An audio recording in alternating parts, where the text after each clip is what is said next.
The Lex Friedman Podcast. So I just did a podcast on talks at Google and how that can help you predict the future, because people that come into Google to give talks are the people that you should be studying at the time that Google knows about them, the rank and file through the talks, not like 3 or 4 years later when everybody else becomes aware of those people, because it's like by that time, you're behind the curve instead of ahead of the curve. So another podcast you should follow is Lex Friedman, because he interviews the world's top thinkers. I mean, he's had Elon Musk on there. He's had so many famous people and people that really, whose thinking are thought leaders that change the world. So just studying what Lex Friedman does is similar to studying what Google talks at Google do.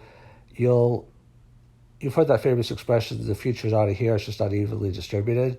If you listen to talks at Google and if you listen to Lex Friedman, you'll be, the part that the future's already here, but it's just not evenly distributed. You'll be at the front end of the tail instead of the back end.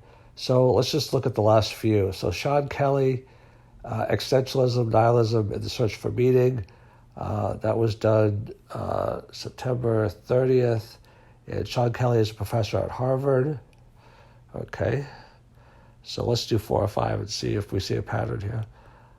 Okay, so the next one. Joe Bolar, How to Learn Math. Joe Bolar is a professor of mathematics education at Stanford. Now, just doing the titles doesn't do it justice, because Lex gets people that are real thought leaders that understand how to tie different fields together.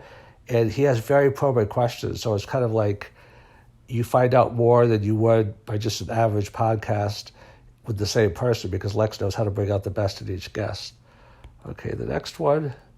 I'm surprised because it looks like the last 5 or 6 podcasts are people that I'm not familiar with. I think Lex is starting to move more maybe into the esoteric, because maybe he's interviewed all the famous people that I've heard of.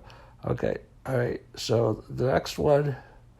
Jeffrey Shadline, Neuromorphic Computing and Optoelectronic Intelligence. I mean, Lex probably understands a lot of trends that a lot of us have never even heard of before. I don't even know what neuromorphic computing is, but it sounds interesting. Optoelectric intelligence, that sounds interesting also. Jeffrey Shadline is a physicist at NIST, which I have no idea what NIST is, working on, and then it says, okay, it breaks up after that. So there's a few other links there. All right, so let's go on to the next one.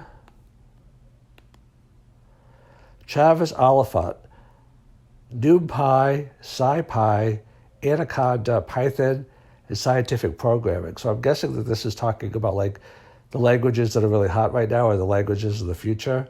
It says, but it could be something else. I have no idea what NumPy is. Travis Oliphant is a data scientist, entrepreneur, and creator of NumPy, SciPy. Okay, so this guy is the creator of those. Okay, I'm sure they're important, otherwise they wouldn't be in there. The next one, Travis Stevens, Judo Olympics. Okay, so that's a sports one. All right, the next one, Jay McClellan, Neural Networks and the Emergence of Cognition.